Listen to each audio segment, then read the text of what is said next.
Guys, তো বেরিয়ে পড়লাম বিকাল বিকাল আর কি অফিস করেই দারুণ একটা জায়গার উদ্দেশ্যে। বিশেষ কারণে আজকে এই জায়গায় যাওয়া, তো একা একাই বেরিয়ে পড়লাম সেই জায়গায় যাত্রায়। তো প্রথমে 4:42-এর ট্রেন আমি শিয়ালদা থেকে নিয়ে নিলাম। তো শিয়ালদা থেকে উঠে যাই হোক ট্রেনটা বহুতই ভিড় ছিল, তো যেইভাবে হোক আমি আস্তে আস্তে ধীরে ধীরে পৌঁছাচ্ছি ডায়মন্ড হারবার।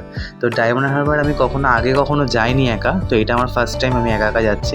তো বিকালে 6টার মধ্যে আমি ডায়মন্ড হারবার পৌঁছে গেলাম। ডায়মন্ড হারবারে পৌঁছে গিয়ে আমি টোটোও নিয়ে নিলাম। টোটো নিল মাত্র 10 টাকা। আর এসে দেখলাম যে সেই সুন্দর দারুণ জায়গা।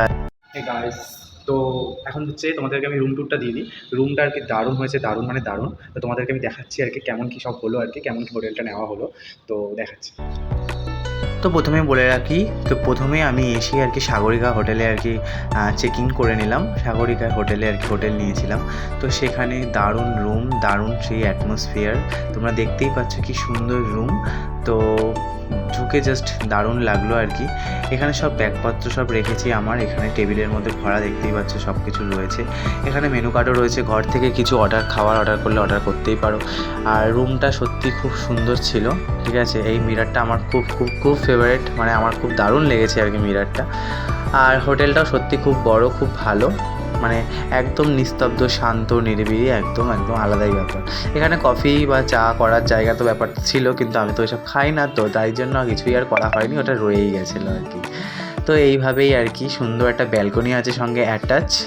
আর এখানে রয়েছে হচ্ছে বাথরুমটা হচ্ছে দারুণ ছিল, দারুণ, মানে এই আলাদা একটা স্নান করার জায়গা। জানি না এটাকে কী বলে, তোমরা যদি অবশ্যই জানো তাহলে অবশ্যই আমাকে কমেন্ট করে জানো এটাকে আসলে কী বলে হয়।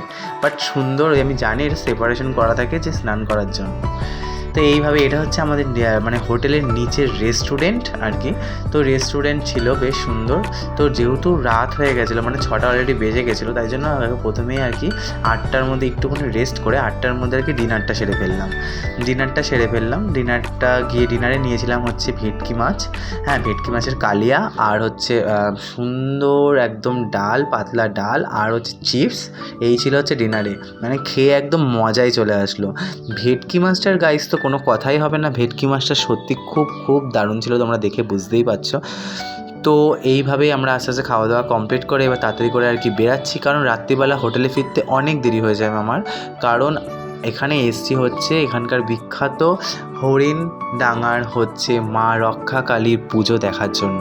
হরিণডাঙার মা রক্ষাকালীর পুজো খুবই বিখ্যাত, অবশ্যই তোমরা ইউটিউবে সার্চ করলে তোমরা দেখতেই পারবে, এর অনেক ব্লগ আছে। তো হরিণডাঙার পুজো খুবই বিখ্যাত।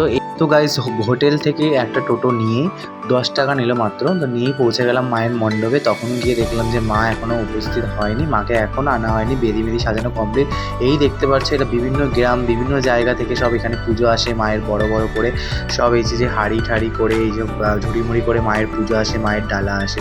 আর বাজির তো কোনো কথাই হবে না, মানে আমাদের দমদমে এত বাজি আমি কোনোদিন দেখিনি। আমাদের এখানে প্রচুর বাজি প্রতিযোগিতা হয়েছে, মানে এত বাজি আমি কোনোদিন দেখিনি, এত বাজি দেখেছি, কান ঠানের অবস্থা মানে খারাপ হয়ে গেছিলো। আর এই হচ্ছে সেই পাঁঠাগুলো, কারণ মায়ের পুজো পাঁঠা বলি ছাড়া হয় না, তাই জন্য এখানে সব পাঁঠাগুলো সবাই বেঁধে রেখেছে আর কি। তো এখানে আর কি সেই পাঁঠাগুলো বেঁধে রেখেছে, এগুলো সব বলি দেওয়া। এই গাইস, পাঁঠাগুলোকে দেখে আমার সত্যি খুব খারাপ লাগছিল যে ওদের বলি হয়ে যাবে। এই করতে করতে হঠাৎ করে মায়ের আগমন, সবাই চিল্লানো, প্রচুর ভিড়, আমি জাস্ট ঘেমে স্নান। এইভাবেই মা হঠাৎ করে চলে আসলো, সবার কাঁধে নাচতে নাচতে দুলতে দুলতে এইভাবেই মা তার মণ্ডপে প্রবেশ করলো। মায়ের মন্দির থেকে আর কি মণ্ডপে আনা হয়েছিল মাকে। তো এইভাবেই মাকে মণ্ডপে মানে বসানো হলো। আর মাকে দেখে জাস্ট আমি অবাক, কত সোনা গয়না দিয়ে মাকে যেন চমৎকার রূপ।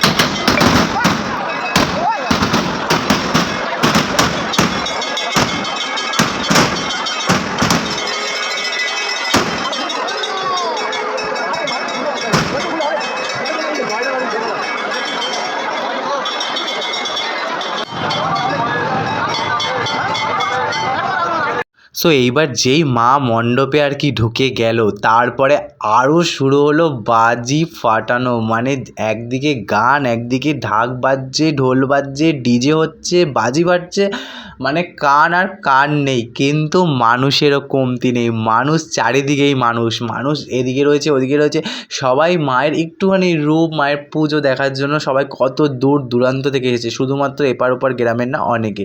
এইভাবেই পুজোটা দেখে মোটামুটি পুজো পুরো কমপ্লিট করতে পারিনি, যেহেতু আমাকে সকালবেলা আবার অফিসের জন্য এখান থেকেই বেরিয়ে যেতে হবে একবারে। তাই জন্যই রাত্রেবেলা আবার 10 টাকা দিয়ে টোটো করে নিয়ে চলে আসলাম আমার হোটেল, মানে আমার হোটেল আর কি, হোটেল সাগরিকায়, যেখানে আমি রুম নিয়েছি। আসলাম, ঘরে আসলাম, এসে ফ্রেশ হলাম, ফ্রেশ হয়ে সুন্দর ব্যালকনিতে একটু গান শুনে উপভোগ নিলাম সেই আবহাওয়াটা, মানে জাস্ট দারুণ লাগছিল। একটু গান শুনলাম, দাঁড়ালাম, কিছু ভাবলাম। সো গাইস, অনেক রাত হয়েছে, tata, good night. So guys, দেখতে দেখতে অ্যালার্মটা বেজে গেল, ভোর হয়ে গেল। তো আমি আর কি ভেবেই রেখেছিলাম যে সকালবেলা উঠবো, আমি দেরি করে ঘুমাবো, মানে দেরি করে উঠবো না, একটু সকালবেলা একটুখানি জায়গাটা আমার সবচেয়ে ফেভারিট জায়গায় যাব। জায়গাটা আমার রাত্রিবেলায় খুব ভালো লেগেছে, অন্ধকার হয়ে গেছে বলে দেখতে পারিনি, তাই জন্যই তাড়াতাড়ি করে উঠে পড়লাম। তখন হালকা হালকা আলো হবে ফুটে গেছে, তো আমি উঠেই আর কি একটুখানি বাইরের নাজারাটা আর কি দেখিয়ে দিই তোমাদেরকে গাইস।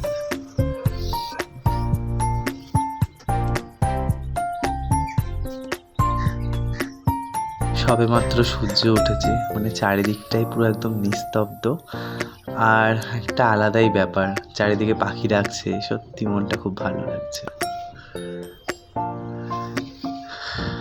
সকালের সেই সূর্য ওঠাটা মানে সত্যি দারুণ লাগছিল, তাই একটু এক্সারসাইজের মতো করলাম। দেন এবার ফ্রেশ হতে হবে, রেডি হতে হবে যে। তো গাইস, একটু রেডি হয়নি, টাটা।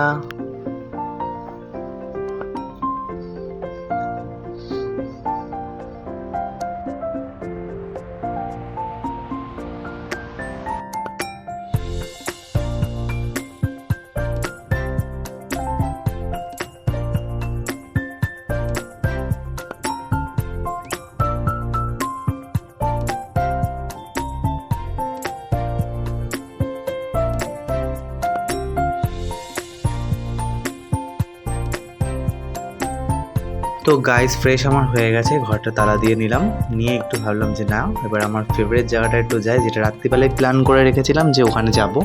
তো তার জন্য আর কি বেরিয়ে গেলাম। তো বেরিয়েই আমার সকালবেলার আমাদের হোটেলটা আর কি দেখিয়ে দিচ্ছি।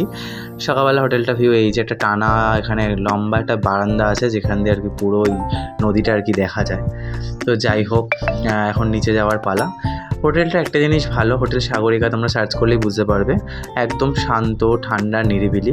হোটেলটা মানে ফার্স্ট ফ্লোর আর সেকেন্ড ফ্লোরেই আছে, তো খুব একটা একদম বড় না, মানে খুব একটা লম্বা এরকম হাইটের কোনো হোটেল না।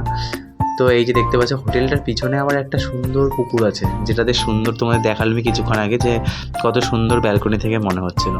তো এই হচ্ছে আমাদের রিসেপশনের জায়গা, মানে ওখান থেকে এসে এই যে রিসেপশন, তোমরা আগের দিনই রাত্রিবেলা তোমাদেরকে দেখিয়েছি অলরেডি। তো এইটা হচ্ছে সেই দরজা যেখান থেকে আমি বেরালাম আর কি। হোটেলের এটা মেন গেট ছিল, আর মেন গেটের সামনেই মেন রোড, আর মেন রোডের সামনে সেই সুন্দর নদী, যেটা আমি রাত্রিবেলা প্ল্যান করেছিলাম, যেটা আমি আসবো সকাল সকালে আমি ঘুম থেকে উঠে, তো সেটাতেই আসলাম আর কি। আর এই যে হোটেল সাগরিকা, অবশ্যই তোমরা এখানে এসো, বেশ ভালো লাগবে। তাই একটুখানি এই যে নদীর পাড়ে একটু পা ঝুলিয়ে বসে কানে হেডফোন দিয়ে সত্যি সুন্দর জায়গাটার একদম আলাদাই মজা পাচ্ছিলাম, একটা আলাদাই মজাও নিচ্ছিলাম জায়গাটা। হে গাইস, তো সকাল বাজে এখন 5:57। সবাইকে very very very good morning. তো এখন আমি বসে আছি ঠিক হোটেল সাগরিকার ঠিক অপোজিট সাইডে, এরকম সুন্দর দারুণ ভিউ তোমরা দেখতেই পাচ্ছ। তো এখন বসে আছি, দেন এখন যাব হচ্ছে বাড়িতে। তো বাড়িতে যাওয়ার ফেলা, মানে একটা রাতের জন্যই মেনলি আসা, ওই পুজোটা দেখার জন্যই আর কি আসা। পুজোতে মানে পুজোটা সম্পর্কে আমার কোনো আইডিয়া ছিল না, কিন্তু পুজোটা আর কি খবর পেয়েছি যে এখানে এরকম মা রক্ষাকালীর পুজো হয়, তো তাই জন্যই আর কি আসা। তো এখন স্নান টান সবই কমপ্লিট, দেন এখন পুরো রেডি, কারণ অনেক কাজ আছে। বাড়িতে গিয়ে ডাইরেক্ট আর বাড়ি যেতে পারবো না, ডাইরেক্ট স্টেশনে নেমেই ডাইরেক্ট অফিসে মানে ঢুকতে হবে। তো একবার রেডি কমপ্লিট, 6:54-তে আমার ট্রেন আছে। তো 6:54-তে ট্রেনে উঠে মোটামুটি 8:30-টার মধ্যে নেমে পড়বো শিয়ালদাতে। তো যাই হোক, সুন্দর ছোটো ছোটো মানে সফরগুলো, মানে ছোটো ছোটো ঘোরাগুলো খুব ভালো হয় এক সময়। আর যদি একা আসা যায় তো আরও বেশি ভালো হয়, কারণ বলছি না সবসময় একা আসা দরকার, কিন্তু মাঝে মাঝে একা ঘোরার মজাটাই আলাদা হয়। তো যাই হোক, খুব দারুণ লাগলো, মানে সত্যি কথা। তো দেখা হচ্ছে আবার আরেকটা নতুন ভালো সুন্দর ভিডিওতে। টাটা।